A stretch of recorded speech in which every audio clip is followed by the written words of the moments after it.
Ayan ang gagawin natin, oh. Bumper niya, oh. Tapos yung may tailgate niya. Pasok.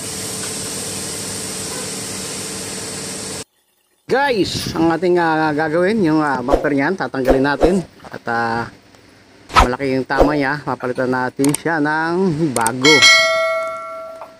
I will change that rear bumper with new bumper. So yun nga guys, matindi yung pagkakabangga niya sa likod. At ang hirap nga tanggalin yan, ang bumper na yan. Pero dito sa ibabaw lang yan, puro declips lang yan. So yun ang trabaho ng latero, ay yung mga bangga na sasakyan. So napakagandang trabaho nito guys kapag natutunan nyo. Sipag at tiyaga lang ang kailangan. At syempre kailangan mo rin diskarte kasi walang eskulto na pag-aaralan kung paano niya i-restore yung mga bangga.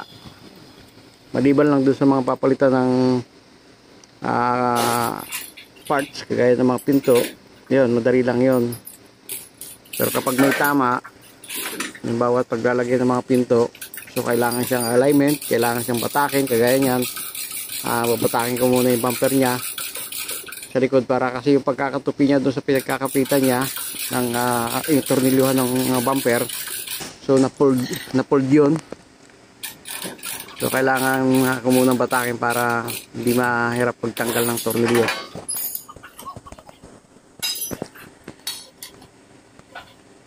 So bago yung tanggal natin yung bumper, gagawin muna natin yung tailgate niya. Yun yung tama niya. So easy lang tutusin yung paglalatero. Depende sa tama at syempre depende rin sa diskarte mo kung paano mo siya gagawin. At kailangan mo lang talaga ng tiyaga. Syempre sipag. Dapat mahalin natin yung trabaho natin dahil yun doon tayo nabubuhay. Kinabubuhay natin yung trabaho natin. At hindi masipag tayo. Huwag tayong huwag natin dadayain yung oras, lalo na kung tayo namamasukan lamang. Kasi pagka ganoon at dinadaya natin oras, alam din po ng mga amo natin yan kung mga ilang oras gagawin o minuto. Kaya ang dinadaya natin yung sarili natin. Siyempre alam ng Panginoon yung ginagawa natin kung tayo tapat sa ating mga trabaho. Hindi yung nakikita, kahit hindi tayo nakikita natin mga amo, ay nakikita tayo ng Diyos na kung tayo tapat sa trabaho. So kung tapat tayo sa ating trabaho, tsak, tandaan niya, tayo ay pagpapalain. Yung trabaho ay hindi tayo mawawalan ng trabaho. Kaya mahalin natin yung ating mga trabaho guys, dahil napaka-importante yan na yun ang kinabubuhay natin. Kapag hindi natin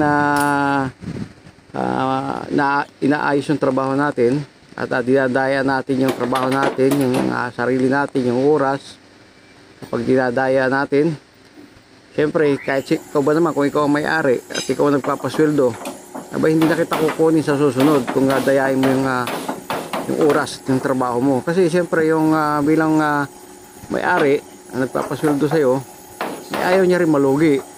So ganun din dapat, mahal din natin yung trabaho natin na kagaya ng ating sariling pinagtatrabahuan. Dahil yun ang yung daluyan ng pagpapala Wala tayong trabaho, ano papakain natin sa pamilya, ano yung pambibili natin sa ating mga pangangailangan. Kaya importante yun guys, yung tayong maging tapat sa trabaho. At for sure na pagpapalain din tayo ng Panginoon kasi tapat tayo sa trabaho at hindi tayo mawawalan ng trabaho. At makikita nyo yung blessings na dadaloy para sa atin. At pagka ganon, kapag tapat tayo sa trabaho, abay tatagal tayo sa trabaho. At syempre kahit matapos man yung ginagawa natin at good performance tayo sa ating mga amo, sa ating mga employer, kukunin ulit tayo sa susunod. Pero kapag hindi ka tapat sa trabaho, manluloko ka sa trabaho mo, ay tandaan mo, walang kukuha sa iyo sa susunod. Kaya guys, bigyan natin yung best at ipakita natin sa ating mga employer, mga amo, na tayo maayos magtrabaho, masipag. Ganun tayo mga Pilipino, culture natin yung pagiging masipag dapat. Dahil yun yung pagiging daluyan ng mga pagpapala sa pangangailangan natin pamilya, at paano natin matutustusan yung pangangailangan natin mga anak, lalo na kung mga may nag-aaral natin. Kaya importante yung trabaho natin, guys. At gaya ng aking trabaho bilang isang latero, ay napaka-in-demand nito, guys, kahit sa ibang bansa. Gaya ngayon, nandito ako sa Saudi, so napakadali.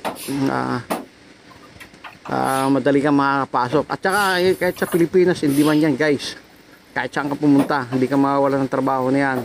May mga kasa doon, mag-apply ka lang sa mga kasa ng mga sasakyan. For sure, guys, hindi ka mawawala ng trabaho. Basta quality yung trabaho mo, masipag ka, tandaan mo, guys, hindi ka mawawala ng trabaho. So pagsikapan natin yung ating mga trabaho. So yun, guys, para madukot natin sa loob at tatanggalin natin yung cover niya ito sa ibabaw na plastic na to, para mas madali natin madudukot yung ating gagawin doon sa loob. Yung iba kasi niyan, kinakating yung ano nito, yung tailgate dito sa yan, sa ibabaw yan, cover ng plastic, para madaling madukot. Pero kung tutusin, madudukot naman siya kagaya niyan. Gagawa ka ng diskarte. Ibig sabihin, kapag marunong ka dumiskarte, may mga gagamitin ka, gawa ka ng mga sarili mong power tools para hindi ka mahirapan magtrabaho. At saka quality yung trabaho mo. Pag ganyan, kakatingin yan ng iba, yan, kagaya yan, kakatingin yan sa sidings na yan para madaling madukot. O makikita nyo na may mga butas siya. So ibig sabihin, may makakapasok doon ng mga bakal na kaya mong pandukot, pang sikwat. O yan, makakisikwat natin, may papasok mo yung kamay mo ron. Hahanap ka ngayon ng bakal na mga flat bar para maisikwat yun. O kaya mga bareta, yan, para masikwat mo. Yun, kagaya ng ginagawa ko, sinisikwat ko, yan, para yung mga lubog, yung mga dent, yan, may ilalabas. So kagaya yan, diskarte lang kailangan, guys. Yan, makikita nyo yan, okay, hinihimas ko para makikita, tsaka ganyan para quality din yung trabaho mo. Kailangan din na siyempre para sa mga pintor, magagalit din kasi mga pintor kapag yung trabaho natin ay burakbol, ibig sabihin bukol-bukol, dahil hindi maayos yung pagkakalatero. Kapag ganyan, yan, kagaya yan, sasalatin ko muna kung talagang mararamdaman mo doon kung may mga umbok, may mga lubog. So yun, kailangan mo ilabas siya. Kagaya yan, diskarte. Meron akong kikil na ginagamit yan, ang tinatawag na pang ano yan, pang pukpok. Magandang gamitin yan pampalabas, pero mayroon kang gagamitin sa loob na mga pangalo. Yan yung kikil na ginagamit ko. Yan yung pambuli, ibig sabihin pag lubog at may pantukod ka sa loob niyan na pang ano siya, panalo, mapaplat mo yung mga lubog. Kaya yan, gagamit ka ng kikil para maayos yung trabaho mo, makinis. Pagkatapos yan, gagawin mo na lang. Ngayon minsan kaya naman pupukin, pero depende kasi sa tama. Kung malalim ang lubog, napakahirap palabasin, kaya kailangan mong may panikwat ka. So yan, kailangan mo sisilipin yung alignment niyan, yung diretsyo ng tailgate niya sa loob.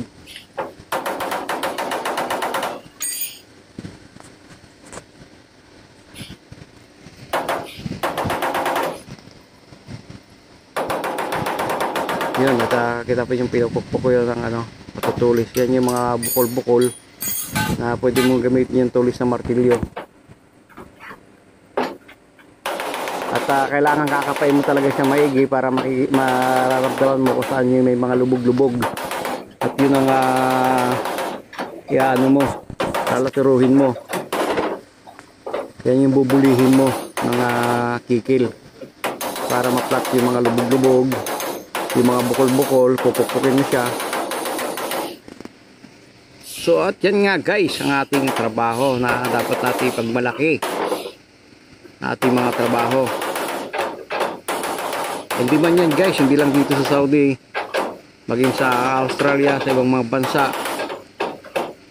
napaka-hindi man na trabaho na ito, latero. Guys, kung may mga katanungan kayo about mga pagbabaklas, if you have any question about your car, you need to advise how to remove and how to change of the parts need to change. Comment below only guys to my YouTube channel, and please naman guys, please support to subscribe, like and share naman dyan guys, para naman na lumago yung ating channel at marami rin tayo matulungan na mabigyan ng advice at kung ano yung mga nais nating maitulong. Marami actually guys, marami na rin na mga nag-message sa akin na mga foreigner at natutuwa sila at nagpapasalamat dahil nakakita sila ng tutorial doon sa mga ginagawa ko about sa pagpapalit ng mga side mirror, mga bumper. Nakita nila kung paano yung ginagawa ko. Pagka hindi nila alam, so nag-message sila sa akin at kung paano babaklasin. So siyempre bibigyan natin sila ng magandang advice na may tuturo natin sila sa kanila. At hindi tayo dapat maging madamot sa ating mga nalalaman na trabaho dahil ito'y kaloob lamang sa atin ng Panginoon. Kaya dapat i-share din natin yung blessing na ibinigay sa atin ng Panginoon na wisdom sa ating trabaho. So yan guys, at tatanggalin na natin yung bumper, yung rear bumper nya, kasi yung ano nyan, pull din yung pinag lubog-lubog din yan yung pinagkakabitan niya ng tornilyo niya yung binabaklas ko. At kakailangan ko rin ng batakin din yan.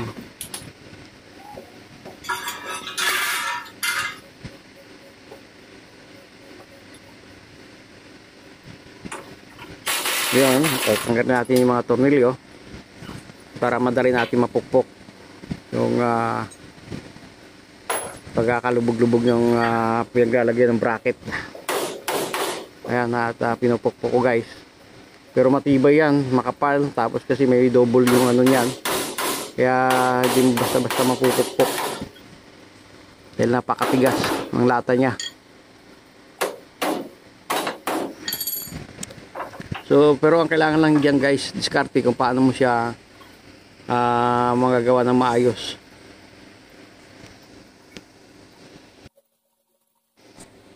At yun na nga guys, pinag-iisipan natin kung paano natin didiskartehan na mabatak yung ginagawa natin bracket ng bumper nya. So ayun, kailangan natin batakin kasi pumasok yan at lubog-lubog. Kasi pagka hindi rin maganda yung pagkakalagay ng bracket nya, ay hindi rin ma-alignment yung ano, hindi rin natin ma-alignment yung bumper nyan. At yun na nga guys, ayan, pinupukpok natin yan habang binabatak. So para lapat siya, para nakalapat yung bracket ng bumper nya. Kailangan din na maayos yung pagkakalagay para hindi rin tayo mahirapan.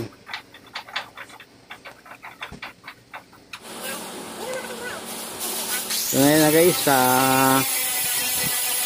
tapos natin na-alignment yung bracket nya. So ayun naman ay gagawin naman natin yung pinagtaturuan natin sa tailgate para medyo makinis siya at pag hinagot ng pintor ay hindi siya ganun ka bukol-bukol.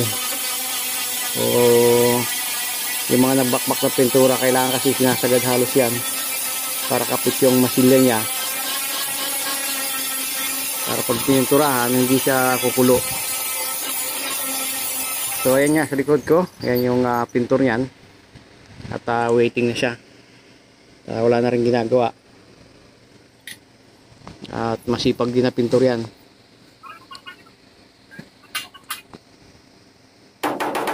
Ayan, pinapakot ko pa kapag ayan, kailangan nyo rin sasalatin siya, kakapain niya para malaman natin kung may kung bukol-bukol. Pagka lalampas kasi dun sa lining ng ano niya, ng lata niya, siyempre pangit pag bukol ay hindi na mamasilan at makikita yung pagpinturahan. So pagka lubog naman, so kailangan din natin siyang i-flat. So ako kahit ganyan, pwede naman sana na yan, habulan na lang ng masilya. Pero hindi kasi ako kontento ng ganon na tambak sa masilya. Gusto ko talaga yung halos konti na lang imamasilya ng pintor para hindi rin nagagalit sa atin yung mga pintor. So yan guys, at kinakapa ko pa yan.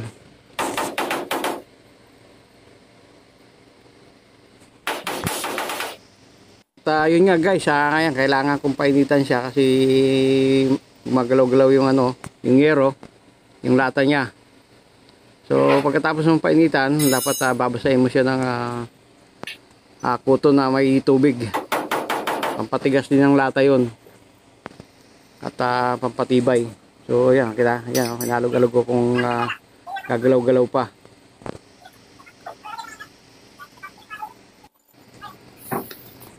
So ayan guys, tapos na natin laturuin at sa pintor naman, ayan, at nisilyahan na. At ayan, nilagyan niya ng post coating na yung tailgate na gawa natin. So ayan, binugahan na ng pintura at ayan, patapos na. So yun guys, ayan yung pintor kanina naghihintay. So at yun nga guys, tapos sa pinturahan, so ikakabit na natin yung rear bumper nya. At ayan, makikita natin na medyo i-alignment pa natin. At may mga tornilyo dyan na pakabang na, isasalpak na lang yan.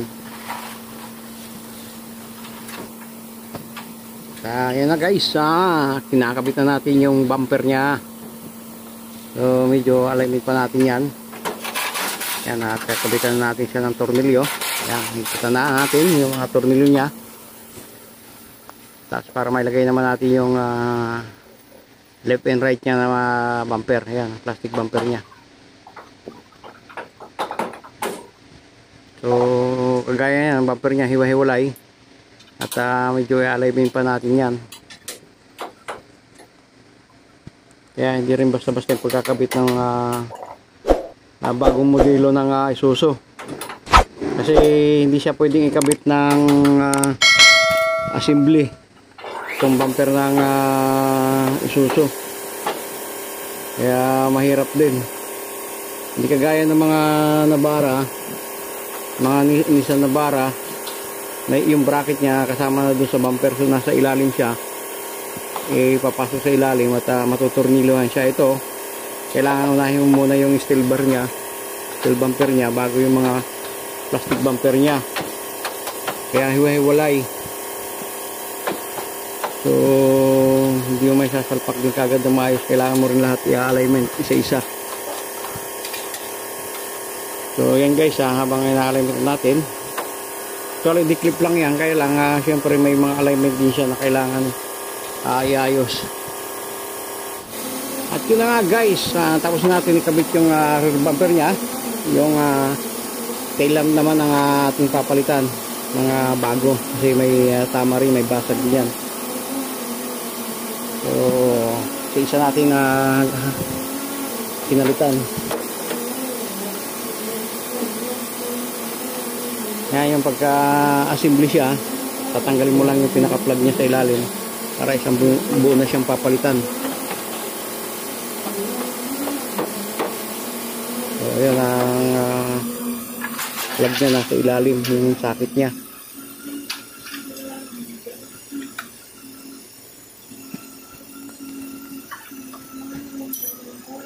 So ayun guys, ayan, natanggal ko na yung socket niya. At yan yung bago naman. Palitan natin siya ng bago. So madali na lang siya ikakabit. At may sasalpak na lang siya. So So, madaling alignment niya nito. Kunting alignment lang ng tail lamp niya. At madali natin natapos yung ating ginagawang sasakyan. So yun guys, so napalitan na. Guys, done. Now,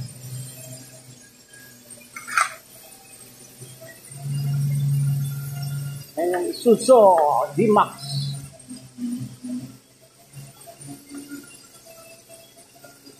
Yung sa bumper, refer sa tailgate. So guys, thanks for watching. Don't forget to subscribe, like, and share naman dyan. And hit the bell notification if you want to advise to your car. Please comment below. Thanks for watching. See you in my next videos. Don't forget to don't skip the ads of my videos, please. Thanks for watching. Bye bye.